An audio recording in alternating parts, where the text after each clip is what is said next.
Thank you so much, Amy. I'm really happy to be here today. And I've really been enjoying being a part of this community of practice, and hearing about all of the different ways that all of our different presenters from this year have been creating more accessible spaces for everyone to learn in. I really have a strong belief that knowledge is power and education is something that we all have a right to, of course.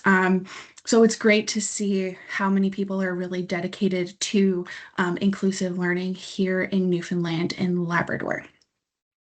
So I'm going to go ahead and jump in to my presentation. Before I get started, I just want to give a word about words.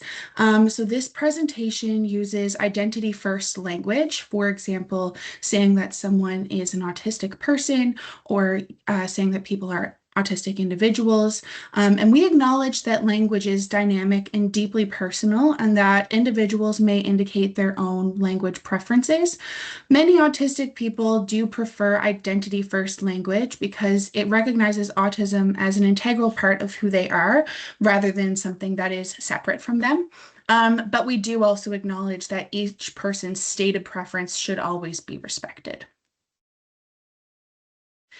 So just to get us started, a little visual on what our agenda looks like for today. First, I want to take a very brief Coles Note version of what is autism before jumping into engagement, representation, action, and expression, and then some more learning and resources if you are so interested to dive into those in the future before we wrap up. So before I jump into it all, I would love to hear what are some things that you've learned or noticed about autism through your experiences so far? And you can put them in the chat if you want, or if you wanted to unmute and share your opinions, that would be great as well.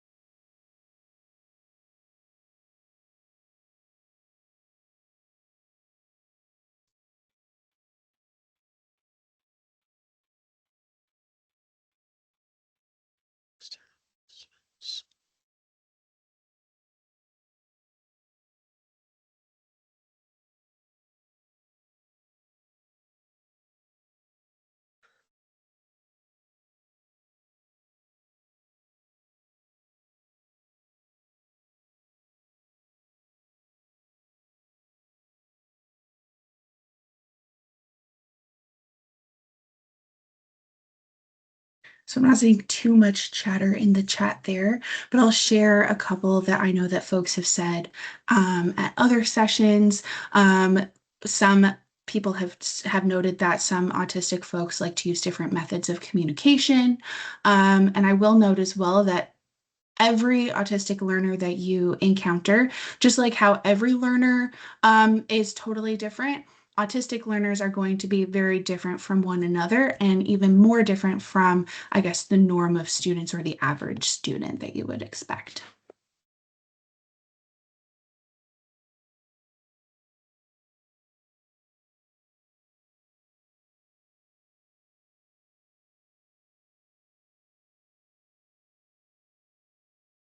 All right, in the interest of time, I'm going to go ahead and move on to the next slide.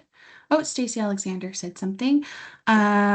She learned that autism is a spectrum of individuality where there is no one presentation of autism. You are absolutely right, Stacey. And she's hoping to be a sponge to learn more about it. Awesome. Thank you for that, Stacey. Okay, I'm going to move on. But if anyone does want to share anything in the chat, absolutely feel free. So, when I started attending this community of practice, I was reminded exactly how crucial universal design for learning is for our autistic community members. Autism is extremely individual.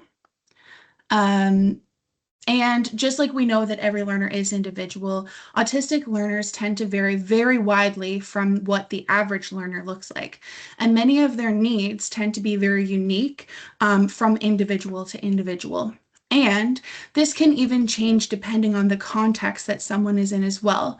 For example, if someone is in an environment where that feels unsafe to their sensory system, learning can often go out the window because self-regulation is then going to take the forefront in their bodies and in their nervous systems.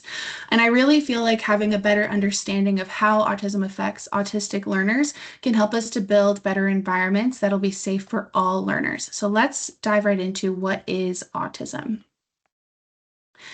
Historically, autism was often framed through a medical lens in resources like the DSM-5, and autism is commonly understood through the medical model. And the medical model does tend to focus on perceived deficits and challenges and what autistic people are thought to be lacking. But autism is a neurodevelopmental disability marked by persistent deficits in social communication and social interaction across multiple contexts, as well as restricted repetitive behaviors, interests, or activities. I think it's important for us to keep the DSM-5 model in the back of our minds, as it does often act as a barrier to accessing services, such as accommodations at post-secondary institutions, and also various financial programs, such as the disability tax benefit and other disability benefits. But many autistic people and allies actually support the social model of disability and the social model of autism. And the social model says that barriers often come from environments, systems, attitudes, and a lack of accommodations. And this really sticks out to me because it does remind me of that jagged profile of learners. And when we create environments and means of engagement and representation, it just creates spaces where we can allow people to thrive. Um, so examples of this would be sensory-friendly spaces, communication flexibility, and just general acceptance and understanding of what autistic learners might need in different environments. So we just learned about the DSM-5 version of autism, but you may not have heard the definition of autism that was created by autistic adults. So I'm going to read it to you now because it was a collection of adults that came together and created it. So what the spectrum really means, oh, sorry. Oh,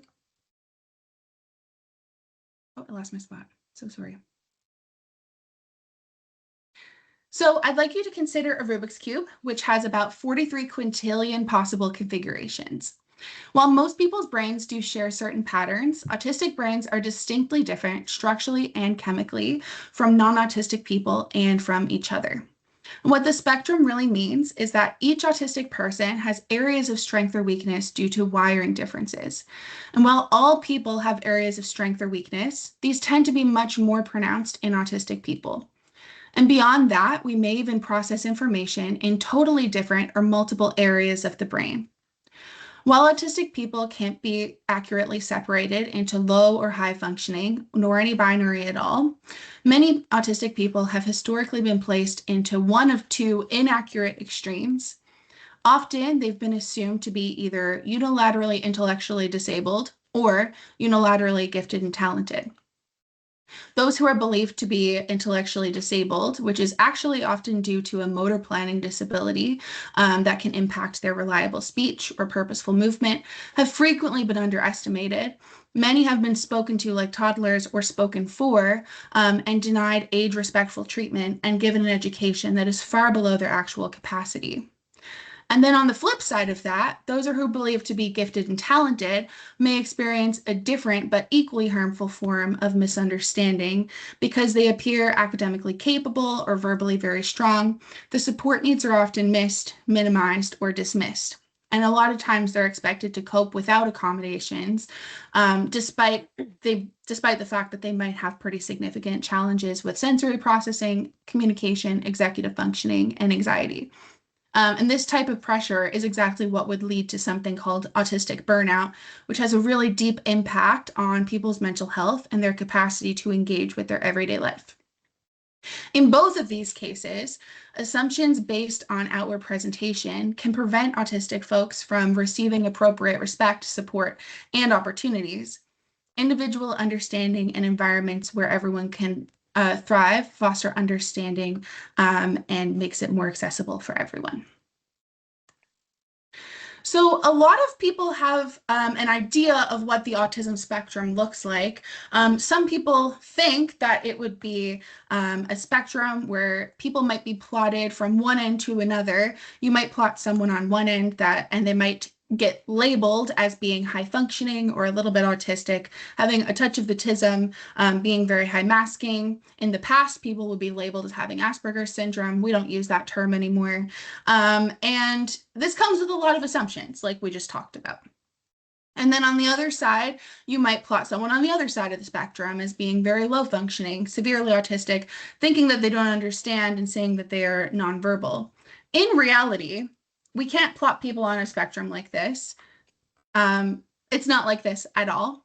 There's not one autism spectrum where people land on different points of the spectrum. We would actually like you to think of autism more as a multidimensional spectrum. We call this an autism wheel or a spiky profile, and each individual would have their own sort of spiky profile. And the thing with the spiky profile is that it encompasses a whole bunch of different aspects of what people's autism look like. That could be pragmatic language, social awareness, monotropic mindset, information processing, repetitive behaviors, sensory processing, and neuromotor differences. And so the thing about the autism wheel is that every single person is going to have their own version of this. Everyone's colors will be at different points on this graph. But the other thing is that this can change from day to day and across the lifespan. So what people need in certain settings, they don't need in other settings. And in different settings, they might need a lot more support. If you are someone who's in the school system and maybe you had a student in your class when they're in kindergarten, their needs are going to be a lot different when they go to junior high school, for example. So it's just very different for each individual person. And sort of when I was talking with Amy about what I had planned to do for this presentation, she reminded me that it looks pretty similar to the jagged profile of learners. And just like there are no two autistics alike, they all experience their autism in a different way. These core differences here would be that autism can change day to day and across the lifespan. So what this would also tell us is that there's potential for autistic learner profiles to change very widely throughout the year and from the beginning of their educational career to the end of their educational career.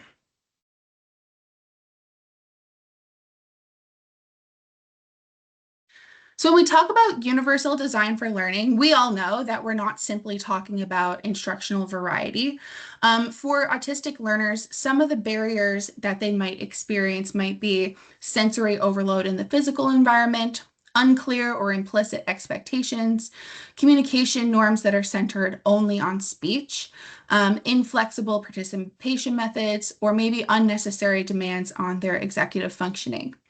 When those barriers are reduced, their capacity often increases.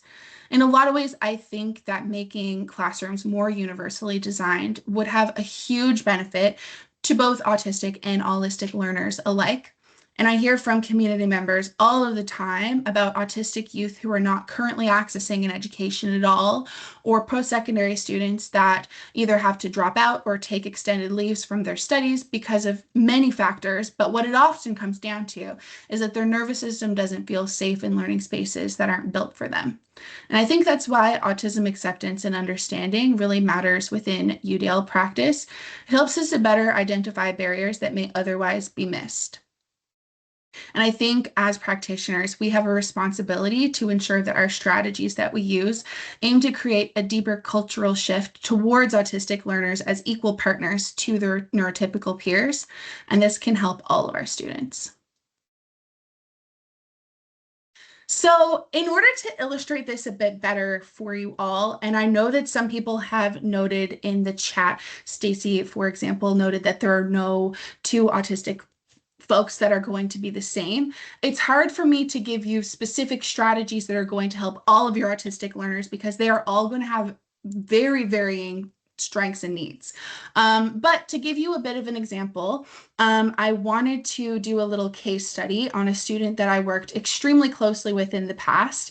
And I'm going to call her SpongeBob, and you'll see why as I go through the presentation. But I wanted to outline sort of how universal design for learning, even though it was a pretty new concept to me at the time, the school that I was working at, we had done a couple of maybe it was just one professional learning day, I think, about universal design for learning at that point. But just the culture of the school that I worked at was very UDL aligned, whether we realized that we were doing it or not. So just to give you a profile of what SpongeBob as a learner looked like, she was a non-attender for a very, very long time, years. In fact, I was both a classroom teacher and an instructional resource teacher, and she had been on my list for my classroom for a couple of years, and the kids in her class thought that she was homeschooled because they had actually never met her. Um, so things like for her, the reason why she hadn't come to school for a very long time is that the sensory environment of the school, combined with the social pressure of being in a school and her communication differences, made it really hard for her to attend school. And I've heard this not just from SpongeBob and her family, but from many other individuals that I've worked with in my new role at the Autism Society of Newfoundland and Labrador. For her, it wasn't just about autism. There was a number of external factors that affected her ability to come to school, just like for any student. We never know what's going on at home. And anyone who has worked within the school system or loves someone currently in this system knows how much red tape sometimes there is for students to have their basic needs met. And so this led to a lot of dysregulation for SpongeBob, both at home and at school. She was a really, really smart kid, and she had a lot to offer to her school community. But oftentimes, what was seen as challenging behavior, she was often left out of classroom activities or even sent home as teachers and staff couldn't support her in the way that she needed. And it was a really unfortunate time for her, of course, because she was missing out on a ton of her learning.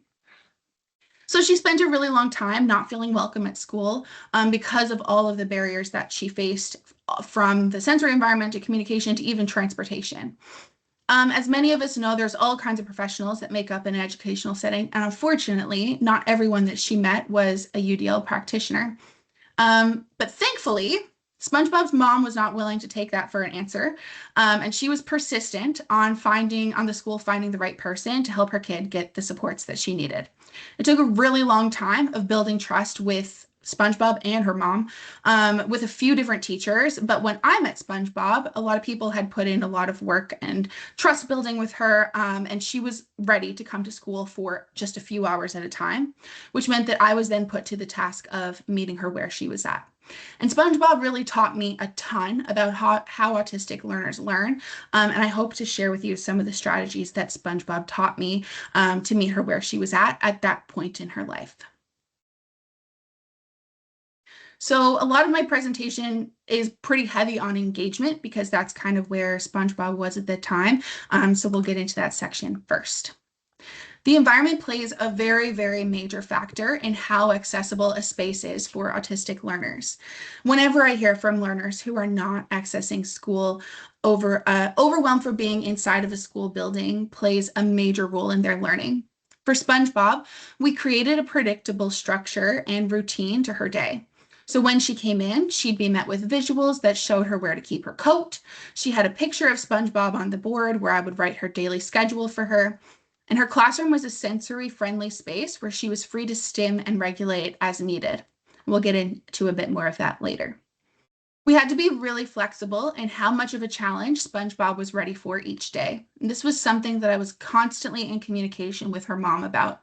We knew that SpongeBob was really capable of achieving any of the learning goals that were in the curriculum for her age, but we also knew that she needed to be very well regulated before she could go ahead and start any of those. SpongeBob's classroom really had to be a positive space. Like a lot of kids, SpongeBob did not take the word no very well. And this posed to be a challenge at times because, of course, the purpose of our time together was to learn. And so that's why we had to find ways to incorporate some of her favorite regulating activities into everything that we did. And we always had options and tools to scaffold towards a learning goal. Options like handheld manipulatives for math or a word processor for writing were always on hand for SpongeBob. And most of all, everyone around her presumed her competence and her capabilities.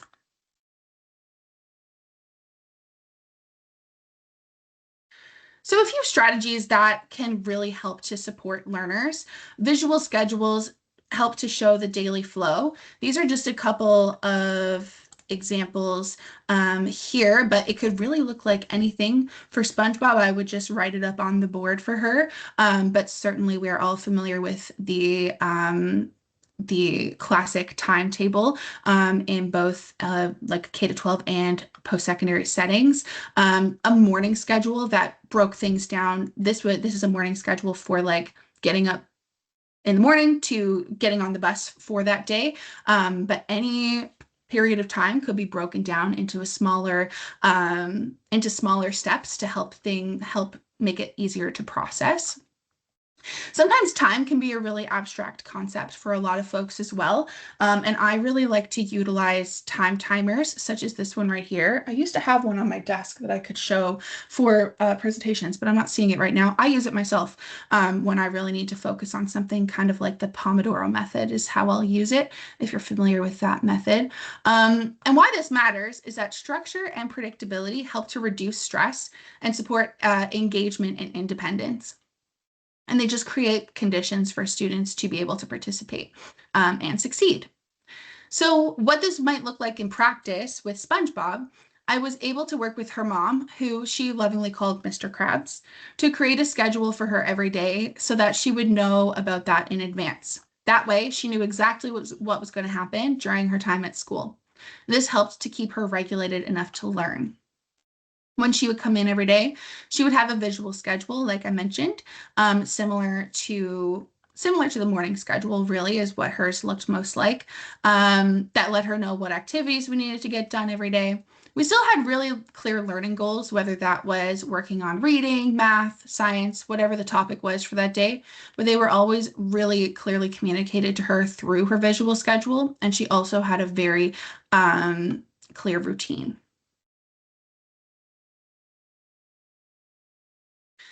So, a really big part of making spaces accessible for autistic learners is recognizing the impact that the sensory environment has for autistic folks.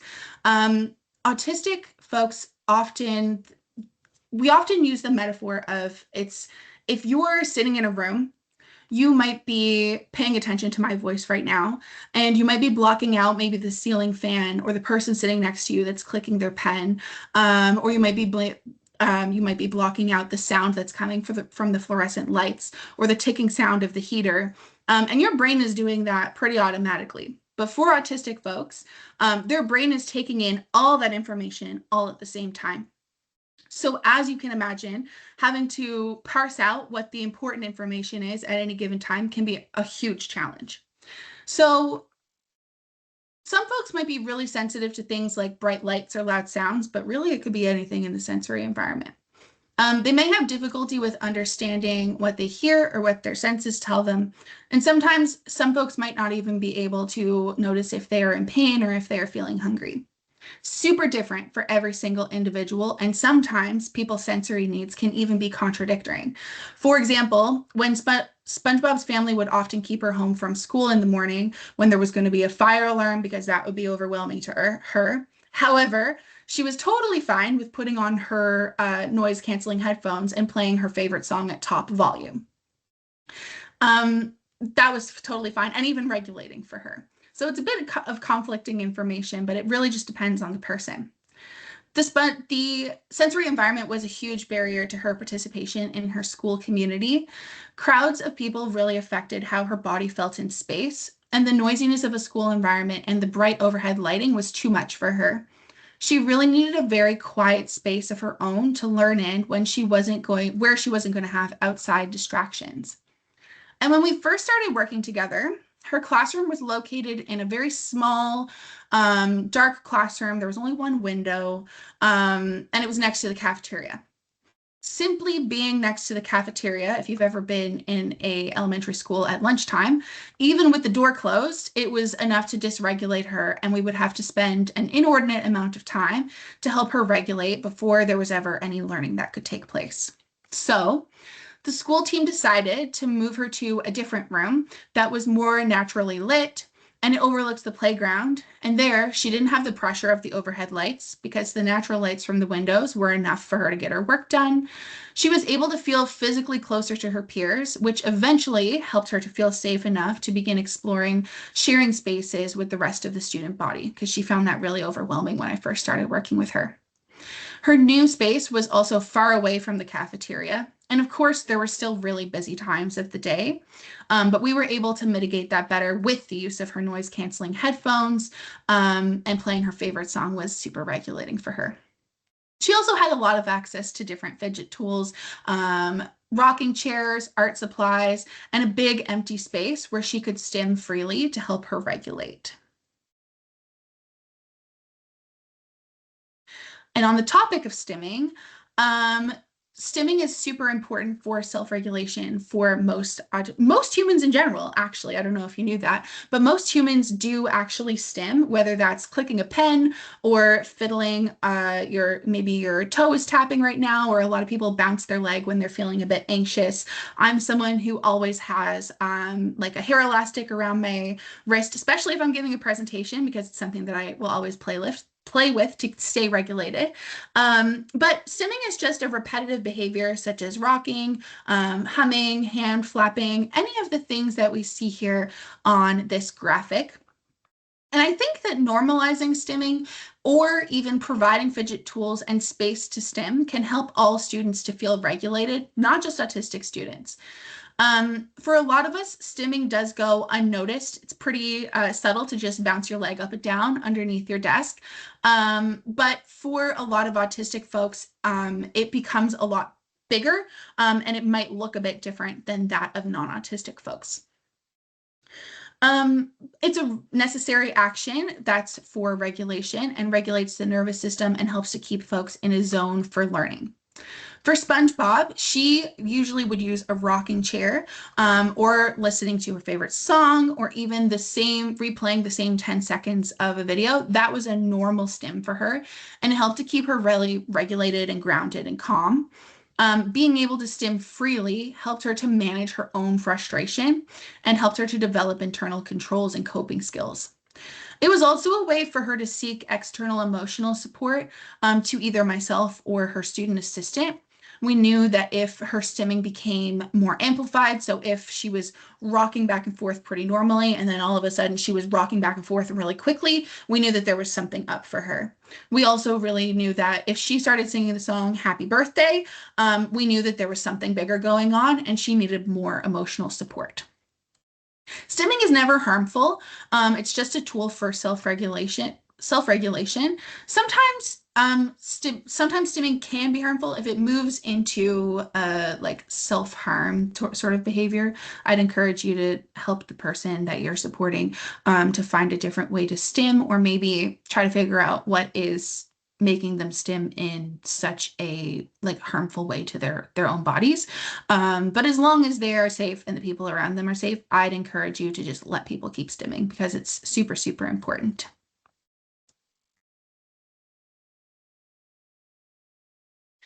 Another thing that we really had to keep in the back of our minds for SpongeBob was the idea of monotropism. And if you're not familiar with the concept of monotropic thinking, it's a concept that's pretty heavily discussed in the autism world. You may have heard of it being referred to as special interests, but it refers to the tunnel of attention that many autistics can get caught in when they're exploring a topic of interest in great, great depths. Monotropic thinking can be a really great way to hook students into topics that might not feel as relevant to them. And throughout my time in this community of practice, I've heard so many great ideas from folks that are trying to hook their students in. Not only does monotropic thinking serve as a great hook for learning sometimes, but it also tends to provide a familiarity to autistics in spaces that they really need it. And SpongeBob had a number of monotropic interests. She really loved SpongeBob, of course. And everyone in her life had a different SpongeBob name. She saw herself as SpongeBob, which helped her to navigate the world. She also had monotropic interests in different cartoon characters and printing things off.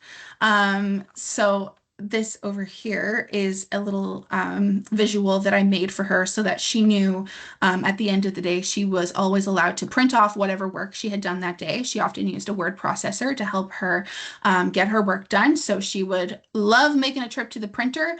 And at that time, we would also usually print off some of her favorite characters, whether that was, I don't remember what these guys are, but of course, this is SpongeBob or the Wonder Pets or whatever the case may be for her on whatever day we were working together.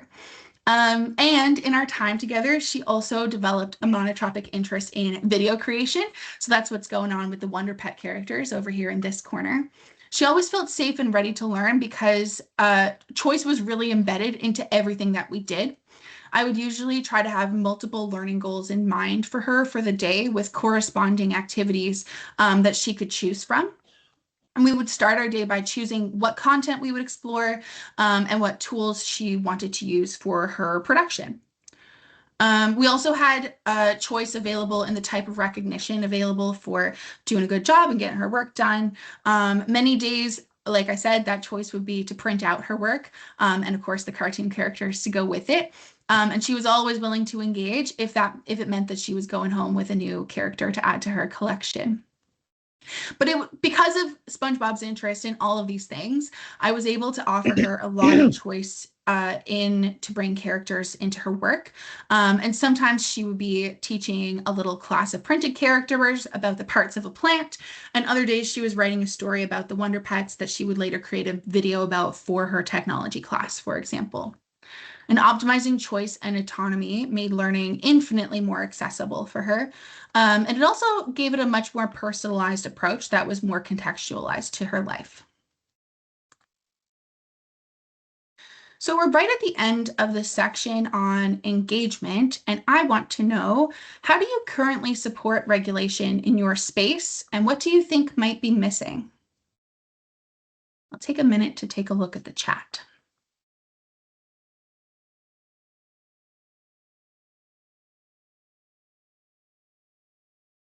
Stacy said, the spiky image is a beautiful, beautiful visual. I feel like looking at autism is like looking up at the night sky, endless constellations and configurations of characteristics that scintillate with dynamic beauty. I love that, Stacy. Amy said she likes the connection between the jagged profile and the spiky profile. Thank you, Amy.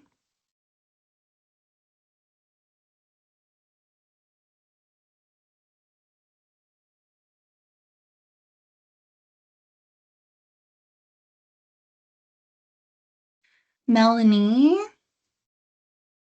Nice. Melanie says, I teach online and don't require students to turn their cameras on. Colleagues have said, though, that this makes other students feel disconnected. What would you advise?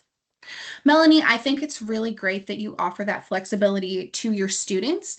That is something that we actually do at ASNL as well. Whenever we have meetings or whether we're running like an education seminar, we always give people the option if they want to have their cameras off or cameras on, because sometimes the pressure of having to look like you're on for a meeting, even though you might be listening, is enough to take your attention away from exactly what's going on. So I would say that your students are probably they're probably learning better if they're not having to sort of like act like they're listening.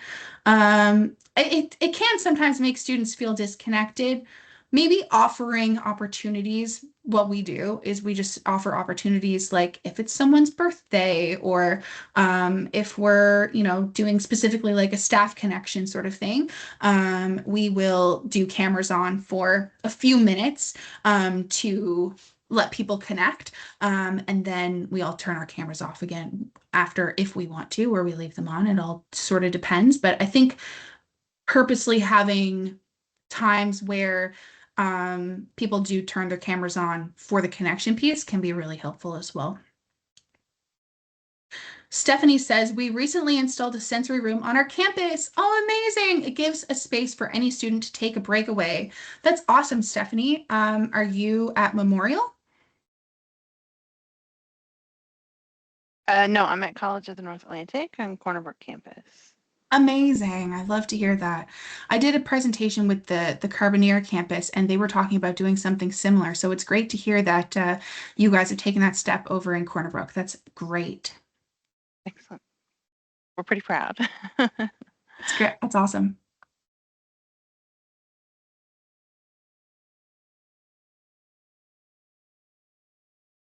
Jess said, thank you for this presentation. I've supported autistic individuals in my past learning support roles. Providing choice and flexibility are the key pieces, and also giving them opportunities to share their interests. I've learned so much from my students' interests. What is missing is being able to always provide individual supports due to funding, support cuts, and different learning needs within the classroom. Jess, I wholeheartedly agree with you there. I'm giving the example of SpongeBob right now, and for that 1 year, I was in the very privileged position to be able to support SpongeBob on a very individual basis. But I have also very much experienced times where I feel like I'm not meeting all of my students' needs because exactly what you said, there's no the funding is sometimes just not there. And it's definitely a huge gap that we are always advocating for at ASNL. Okay, thank you everyone for all of your and collaboration with parents. Yeah, that's awesome too. Thank you for all of your input on that question. I'm going to move on in the interest of time. So, representation, visual supports, and communication supports. Anytime that you can use images or symbols or written words alongside of speech can be really helpful, and it helps to reduce the reliance on just verbal instructions.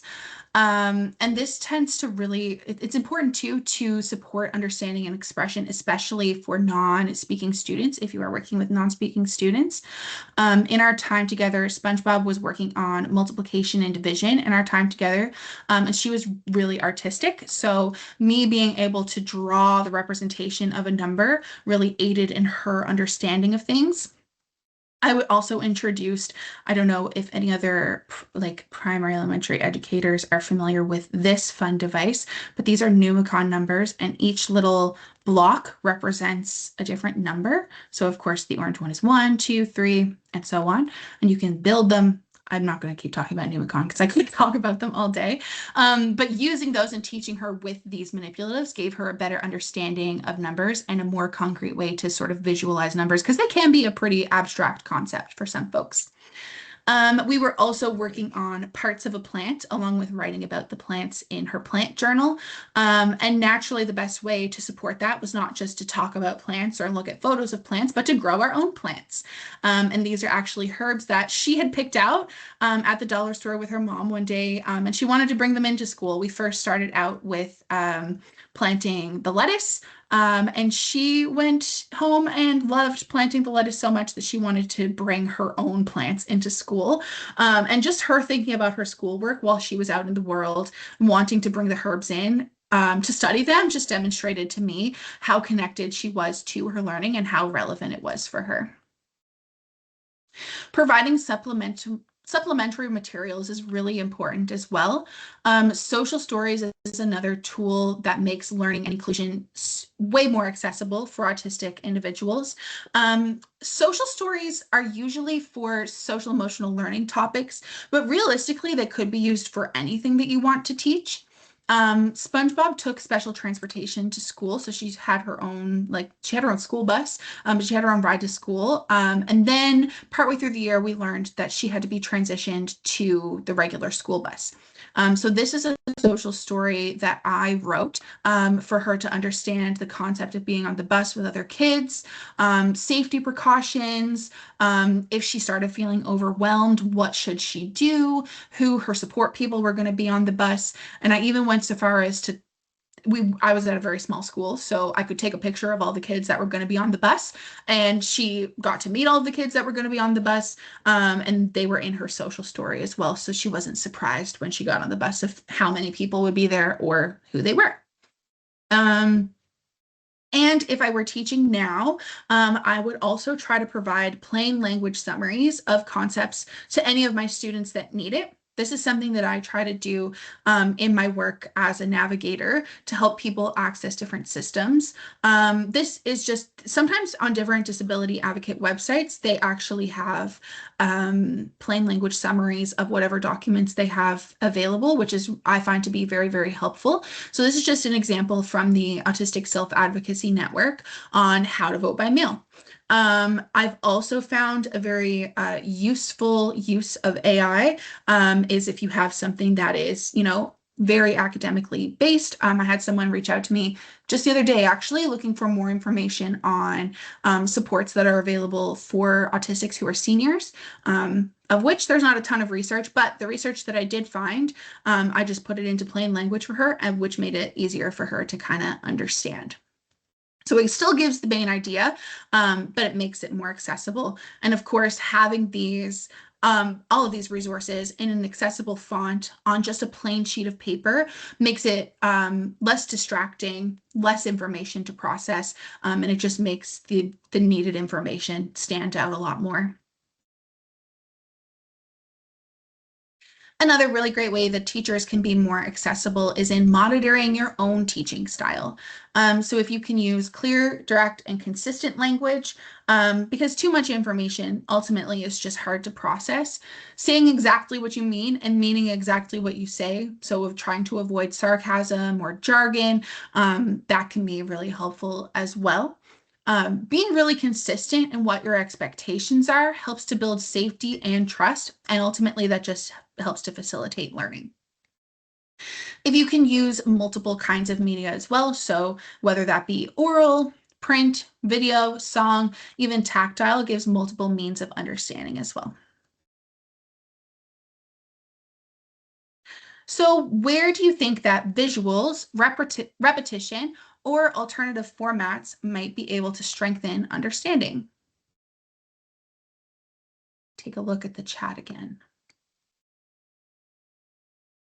Stephanie said, we made a social story for graduation day last year. We've changed menus this year, so great reminder to update. That's awesome, Stephanie. I'm so happy to hear that.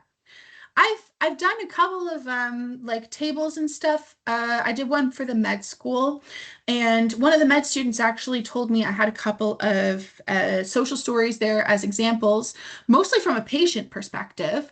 But the med students actually told me that whoever was supervising them, when they were getting ready to do their surgery rotation, their surgery professor actually made them, it wasn't a social story per se, but it was like a visual plus written instructions on how to scrub in for surgery. So it's clear that people are using this. They might not be calling it a social story, but people are using this in different spaces. So I'm always really happy to hear when people are doing things like that.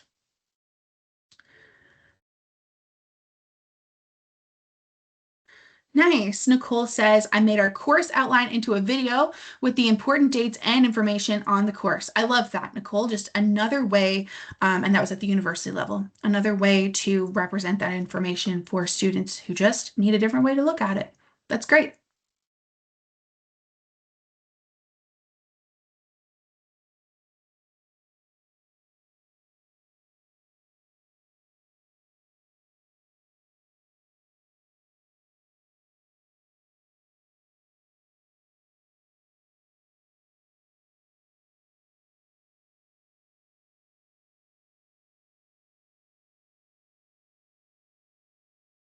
All right. Thanks, everyone, for sharing your strategies. So let's move on to action and expression. So all humans obviously have differences in how we communicate, but autistics often have a method of communication that can vary very widely, and it's often really unique to each individual.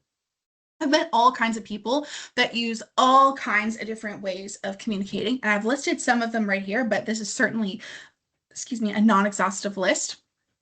Some people use what in the autism world we call mouth words, which is simply just the words that come out of your mouth or speech. Some people use scripting, so they might SpongeBob was a person who did this quite a lot. When she would talk, it was almost like she had very much rehearsed whatever she was going to say. If I asked her a question, she would take a very long pause and then she would say something very perfectly, and her pronunciation was impeccable. And you always knew exactly what she was saying, but you could tell how much effort she put into everything that she was saying. And sometimes, like when she came in for the day, she would always say, "Hi, Miss Winter," and just have a very specific way that she would start her day every day. But this looks different for every person. Still, other people might use scripting. Some people have something called echolalia. So one of our participants will come to one of our groups, and his way to say hello is to say, "Hey, who made this big mess?" And that's a line from the comfy couch. But that's his way of communicating, "Hey, I'm here for program and I'm ready to go." Still, other people might use scribing, so they might prefer to write or type whatever they want to say. Some people use a system called the spelling to communicate system, which actually I'll show you on the next slide. Some people just use sign language. Of course, there's multiple communities who use sign language, including the deaf community. Some people just use gestures to communicate what they need. So the gestures could be anything from pointing to something to I've had students to like grab my arm and bring me to the thing that they want, or whatever the case may be. Some people use vocalizations that are not necessarily words, but just sounds. Some people just use their facial expressions to communicate. And then still other people use alternative and augmentative communication. And I just think that recognizing and honoring different types of communication and advocating for access to alternative and augmentative communication can make a really huge difference for autistic learners. I also want to note here that some autistics are speakers and some are non-speakers, and then still others are actually partial speakers, which means that they speak when they feel regulated and safe to do so. So I think that just kind of underscores how important it is to sort of have knowledge of what that might look like for each person. So of course, we always, and I've seen so many great ideas of how we can use multiple media for communication of understanding of learning goals throughout this community of practice, but I have just a few different methods here on this page. This is the spelling to communicate system that I was talking about. So it usually will use like facilitated communication. So the non-speaking person would point to the letters that they of a word they want to say, and then their support person or the support communicating person will write down all of the letters until they have what the message is that they want to say. This is a photo of an alternative and augmentative communication device called Proloquo2Go.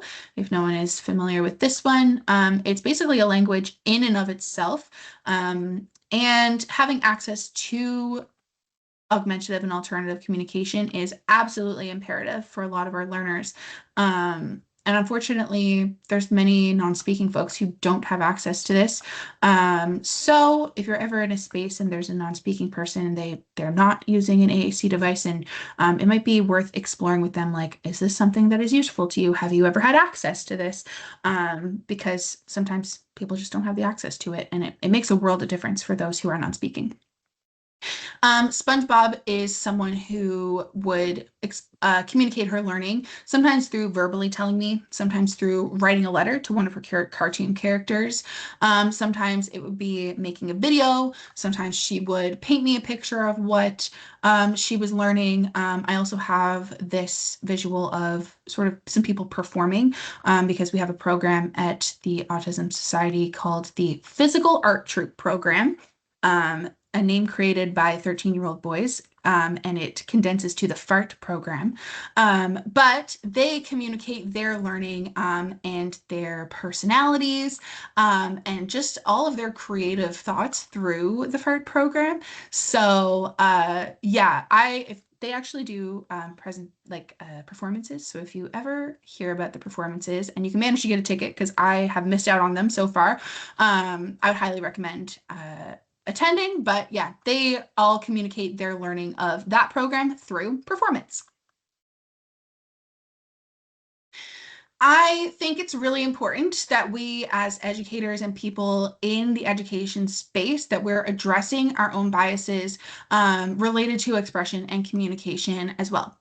There's a huge misconception that non-speaking autistics are not as intelligent and many people in their lives do not presume competence with them, which is devastating because there is no evidence to suggest that non-speakers are non-listening or non-learning.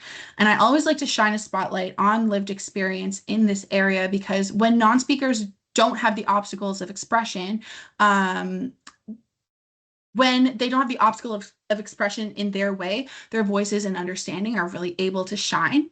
So I have a couple of people that I want to put a spotlight on, and I highly recommend that you look them up after the fact because they're both very well spoken in their own way. So this is Danny. His pronouns are he, him, and he's a non-speaking autistic advocate from California. Danny has a condition called apraxia, which is very common in the autistic community. And Danny is a speller, so this is the number side of the spelling to communicate system that I was telling you about. And he has a blog where he shares his writing and poetry about his lived experience, love, joy, grief, and more. So Danny says, I'm a very verbal person. Many of us autistics are. Yet, when we are often called nonverbal, but in reality, we are just non-speaking. Without the obstacles of expression, we're able to share our beautiful thoughts. Many of us are gorgeous writers. My writing strives to shine a light on our wonderful, troubled, and inspiring existence. I write to express my humanity and understand my world. That is my gift. So, in order to be an ally and an advocate for non-speakers, I'd encourage you to encourage folks to use alternative and augmentative communication systems. And I actually attended a really great PL in NL schools about sort of presuming competence and implementing AAC into the curriculum. So if you ever come across that, I highly recommend you take it. But I also really encourage you to keep on learning about alternative communication styles. This is very much the tip of the iceberg, and there's always new things to be learned. And this is another advocate called Ido Kadar. And I think his quote it really struck a chord with me. So not only was my mind fully present and understanding everything, but I read fluently. I thought of retorts, jokes, and comments all day long in my head. Only no one else knew. So I was talked to like a toddler and not given a real education and kept bored and sad. So I just think of like all of the barriers that Ito must have come across in his time in school. And it's just really disappointing to hear about, but also when you know better, you do better. So going forward, you know about non-speaking people, you can, be an advocate for them and sort of stand up for their rights and how you might be able to support them. It's just really important to presume competence in all of our students, especially those who communicate differently. And seeking out the perspectives of non-speaking individuals is super important. The loudest voices in the autism space sometimes can be speaking autistic individuals, but when we can support those with the most complex needs, everything else can follow. And these are just some different examples of things that you might use as alternative and augmentative communication. I already talked about spelling to communicate and Proloquo. This is there's a couple of different free programs that are available on Android devices. Proloquo is usually provided through K-12 school system, but sometimes families, if they want something before their child goes to school or after they graduate, they might get it on a Android device. I already talked about some people will write things down. Visuals such as these, like in a little binder or even on like a ring. Sometimes that can be really accessible for some folks, especially if you're kind of like on the go and maybe they don't have access to tech quite yet. But even things like facial expressions and gestures and vocalizations, those are all different forms of AAC as well. There's a little bit more low tech. All right, we're moving right along.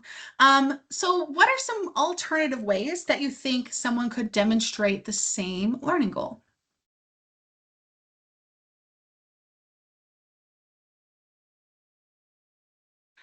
Just jumping to the chat there.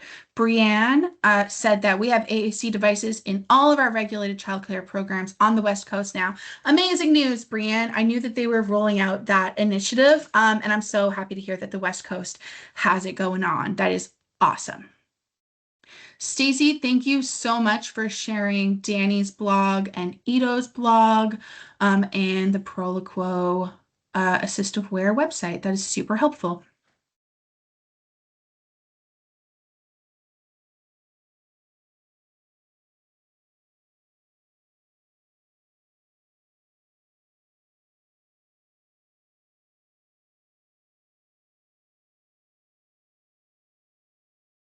Stacey says, I'm learning about all these things as we go.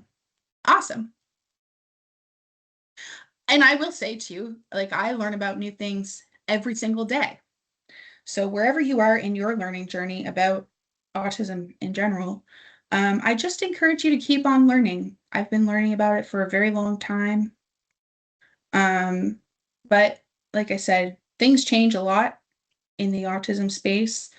Um, and there's always something new to learn. There's always a new perspective to hear, and every single person's lived experience is so different.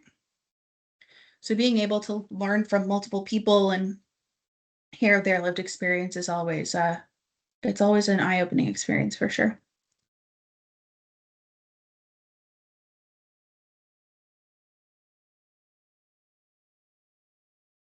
Melanie says, giving flexible assignments. My undergraduate students used to submit websites, interviews, videos, etc., but now with ChatGPT, they all submit written assignments. I've tried to make up for this by talking to them about what they submit, but I worry that sometimes I might misjudge somebody's diverse mode of expression for over-reliance on Gen AI. I think that is such a 2026 problem, isn't it? And I think, yeah, I think keep on giving those flexible assignments because I think, especially for someone like SpongeBob, she would give you a video for sure. And I know I've heard from students who are like attending post-secondary, and they have a lot of test anxiety, for example. So they feel like they're not going to succeed in a post-secondary environment. But sometimes when they just talk about this to the person that's giving the course, they sometimes the professor or the instructor is able to give them an alternative method of assessment. So that's always great. Great to hear. And I think that sometimes AI, like, you know, AI can be really tricky. Especially in an academic setting, as I can imagine.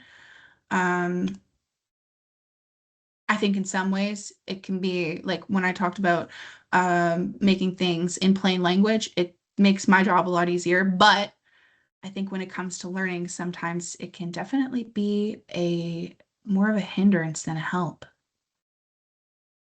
I'm not a expert in AI, so I can't comment too heavily on it. Amy said that everyone's welcome to, oh yeah, come on mic if you want to.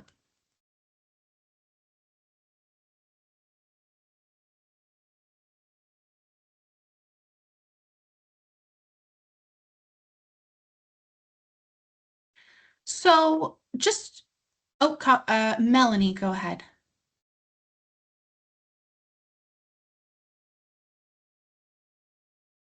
Sorry, I guess especially when you talk about scripting, that's raised new concerns for me, right? Because when I talk to students about their work, one of the ways that I assess whether they've really internalized anything or not, or whether they're just reading off their screens, is that the Right. latter usually takes place when students, I ask a question and then they're quiet while they're typing in the prompt, and then they just, come up with this very like ChatGPT sounding, not super specifically addressing my question answer, at which point I will reduce the grade, right? Yeah. If I'm doing that and a student is actually scripting and they have internalized the knowledge and I'm just using kind of neurotypical ways of assessing internalization, Mm-hmm. that's a worry. Mm-hmm. So I was wondering if you have any, as you say, I know Gen AI is very new. Yeah. If you have It's any recommendations? I'd love to hear them. That's super difficult because at the same time, I'll give this example. Um, Myself and a colleague are interviewing for new candidates who are going to be working virtually. And we actually, part of our hiring process is that we send out the interview questions ahead of time because that allows it allows people to A, process the questions before they interview, and B, reduces, I guess, the anxiety of trying to process everything and coming up with an answer. So yeah, I can see how that can be a very real concern. And then on the flip side of that, I also see how having something very much written in front of them and writing and reading off the answer, because I've had some interview people read their answers back to me. So, and unfortunately, I don't have a good answer for that. I wonder if there might be another way for them to demonstrate their learning, or is there some kind of like tool that is used to like screen for AI, or like is like could you do something like in addition to like the interview, could they also, I don't know, give you something written that you could then put through like an AI detector or something like that?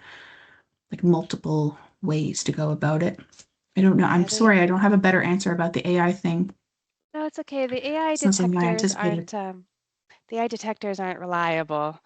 Mm, Um, so yeah, and it also disadvantages students who, for example, are speaking English as a second language and are just using it absolutely. to clarify their writing. Yeah. So Yeah, that's so true. yeah, Mm, maybe I should just have to be clearer with students about like about how open I am to asking for accommodations. Maybe students like that just need more time, because yeah. for I kind of a lot for an 80-person student class, I'll allot like 10 minutes per assignment.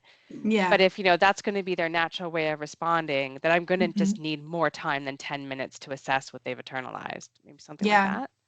And maybe like for your time as well, like maybe every student doesn't need as much time as they could possibly need, but maybe they like if they identify that they need more time, then that could be an accommodation that you give to them. Yeah. Thanks. Mm. Yeah, no problem.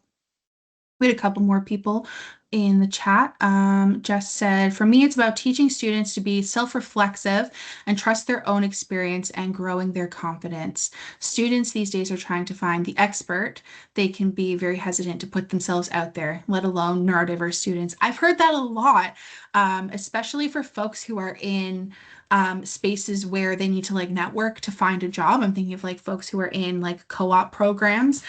So some of our community really does find a barrier in trying to find placements that they need in order to graduate, but they're being held to neurotypical standards then before they even graduate, and it is a huge it's a huge barrier, and one that's very difficult to overcome, because in order to overcome it, you need a better understanding of society, so like the people who are hiring these co-op students to better understand um, their neurodiverse needs. And sometimes that's where I'm able to come in, because I can write them like a letter of support that says this person, if they're willing to tell this to their potential employer, this person's a neurodivergent person, and here's some of the accommodations that they might need, just not, from a diagnostic lens, but just a general autism lens.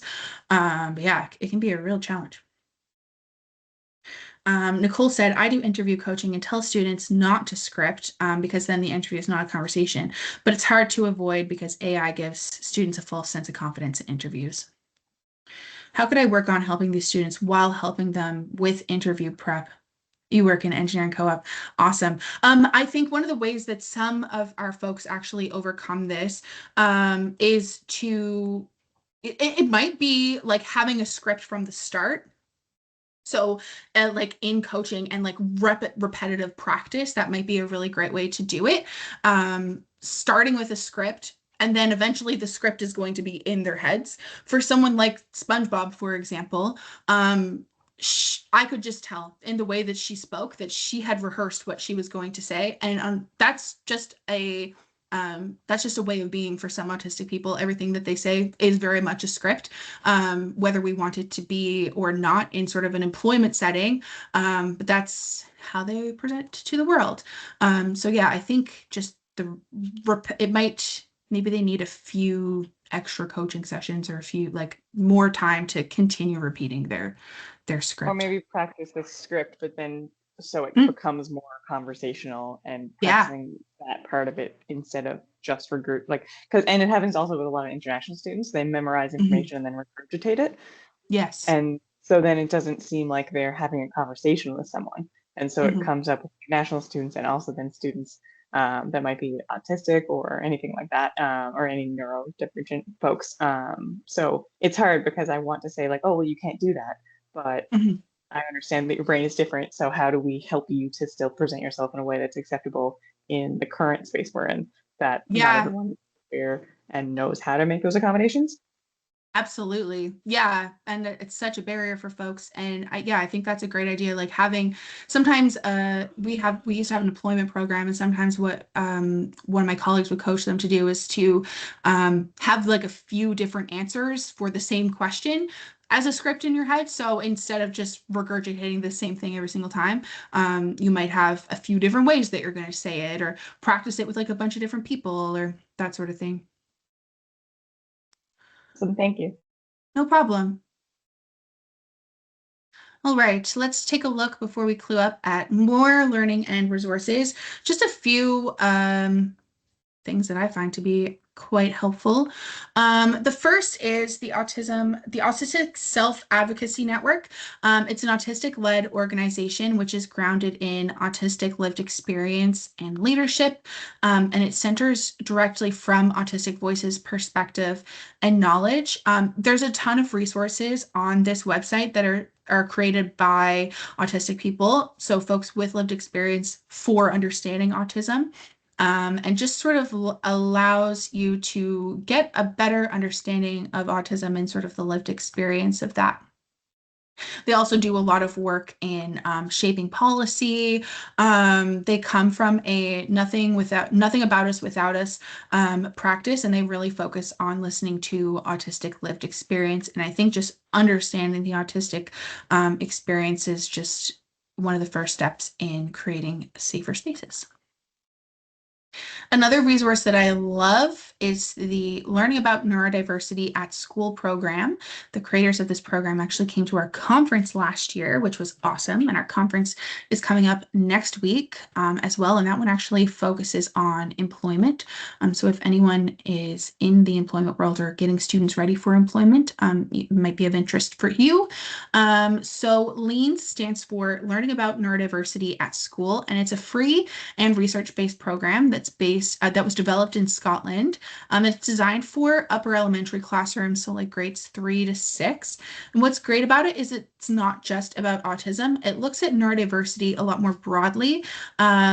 So things like ADHD and dyslexia and a whole range of learning and thinking differences.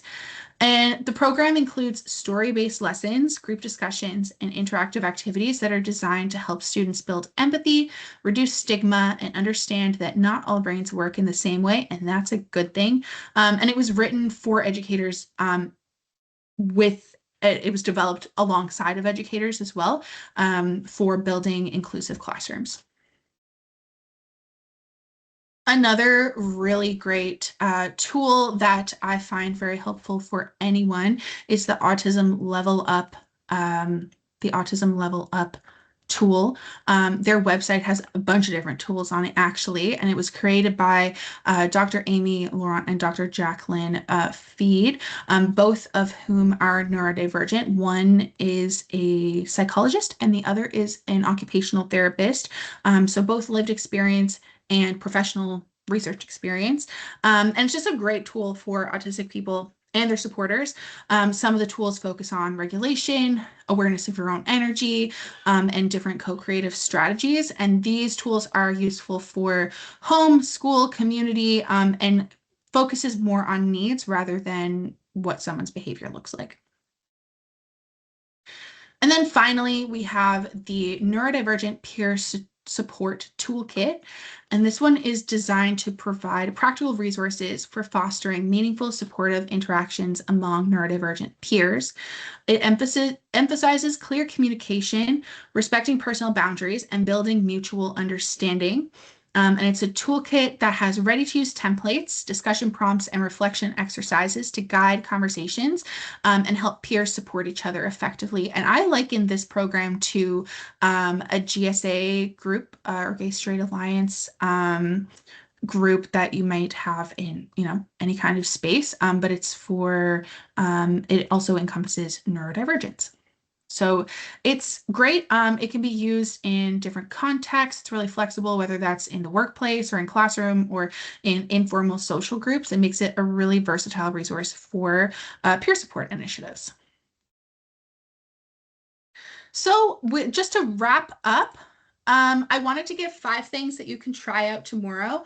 First is to learn from autistic voices, whether that is through the Asan or Autistic Self-Advocacy Network, or it might be through Danny's blog or Ito's blog, or any kind of lived experience folks that you can find. I really encourage you to learn from them because autistic folks are the experts in their own experience. I would invite you as well to conduct a sensory audit of your space. So are the lights really bright? Is it really echoey in here? And what are some of the things I can do to mitigate some of these challenges?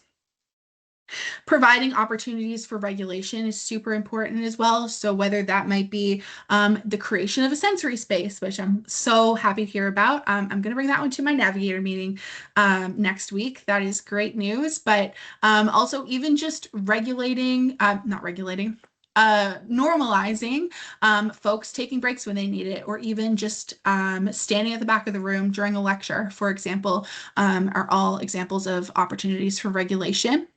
I also encourage you to honor people's communication styles, whether that is through writing or AAC or different ways of communicating. And I'd also invite you to raise your voice and advocate for the autistic community by sharing any neuroaffirming strategies with your educator peers.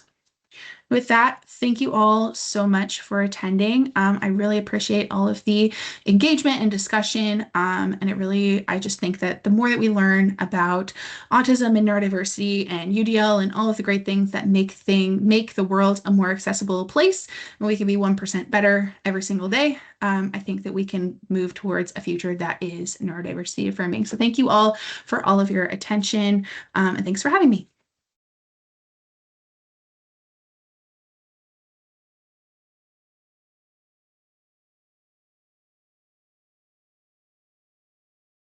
Thanks, Brianne. Thank you, Stephanie. Thank you, Nicole. Thank you, Jess. Thank you, Lindsay. And we do have some time for questions if you have any more questions.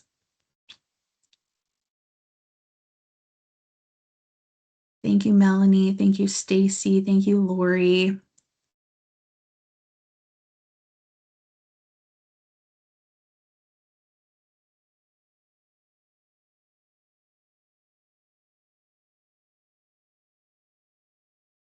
I have some comments. Well, you go ahead first.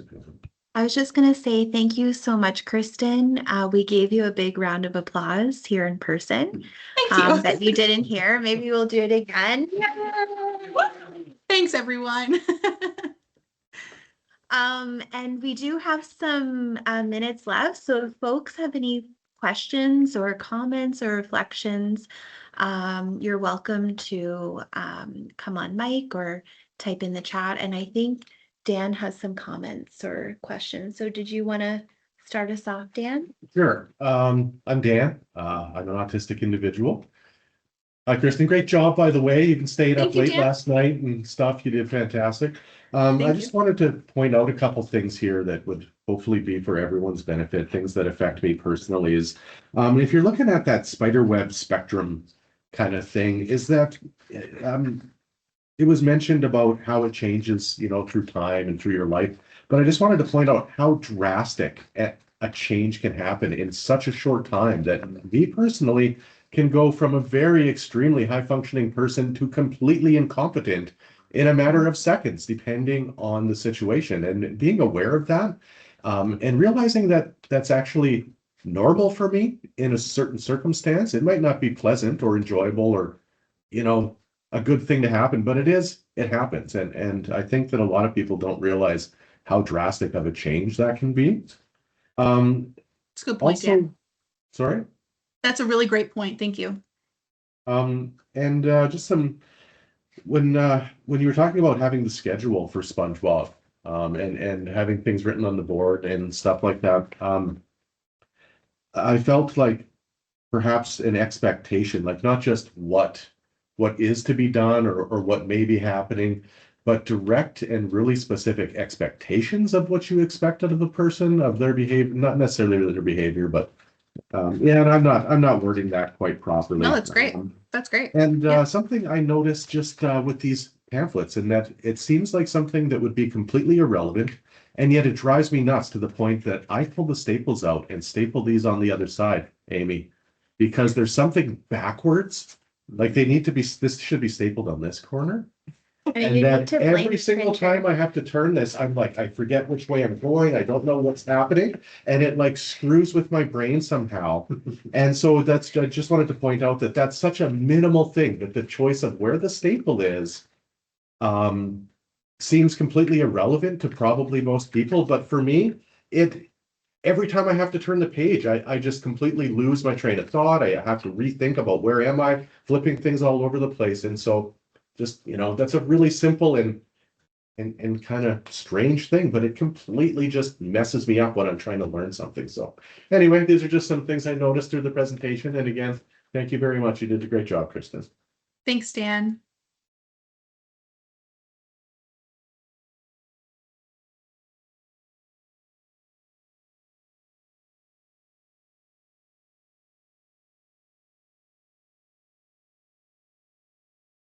Hi, this is Paul. I'm a faculty member here at MUN. And I'm wondering how we can broach these topics on day one, like communication preferences, communication needs, behaviors. A lot of what you were speaking about today was with elementary school kids, but what if, to what extent can that be scaled to university students, first year students, 6th year, 7th year students, right? Yeah. So if you have any suggestions there. That's a great question. I think first of all, I guess identifying yourself as someone who it is safe to express differences and challenges to. I think a lot of times folks, when they enter a space like a post-secondary space, it can be really intimidating to sort of dive into the real world, like moving out of high school, that sort of thing. And sometimes, not sometimes, many, many, many times, autistic folks are met with neurotypical expectations and discrimination for requesting accommodations and having different needs. And a lot of times, especially at post-secondary institutions, there are like blanket accommodations that are given to everyone that I understand are like need to be upheld for, academic integrity and that sort of thing. But if there's ever any way that you as a professor are able to make things a bit better for students and identifying yourself as someone like, hey, I recognize different neurodivergences, and if you have any access needs, please feel free to communicate them to me and I will accommodate them the best that I can. Identifying yourself, I guess, as just a safe person is a really great place to start. I think it's really important as well to conference directly. I think that will then sort of lead itself into a conversation with those who feel safe enough to have that conversation with you in identifying what their learning needs are, because every single person is so different.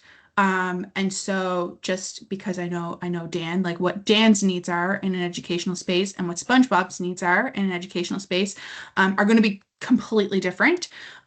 So even if you have had one autistic student, you've only had one autistic student, they might be completely different than the next autistic student that you meet. So I think that's a really great way. I've also heard of people just like another great way to do it. Sometimes folks don't have that comfortability of being able to have a conversation with someone about what their needs are, or they might not even know what their needs are, honestly. Even if you were able to I don't know. I've also heard of people having like worksheets that they might give out to identify what people's needs are. If you wanted to get in contact with me, I'll put my email in the chat. But I have some of my colleagues have used like needs inventories. And then if you gave them out to any student who identifies as having different access needs, that might be a way to do it if they don't feel comfortable with having a conversation with you. They could like providing alternative methods like the worksheet or even just sending you an email or maybe like a form could be other ways that you could address some of that. I can, if you wanted to email me, I can send you the needs inventory. I'll definitely email you. Thank you. No trouble. And some people may even be afraid of going in front of other people and or even in front of an individual and say, look, I need this because they're self-conscious about it. Yeah. So doing it in Especially if there's a power relationship. Yeah, too. that's right. Mhm. So true.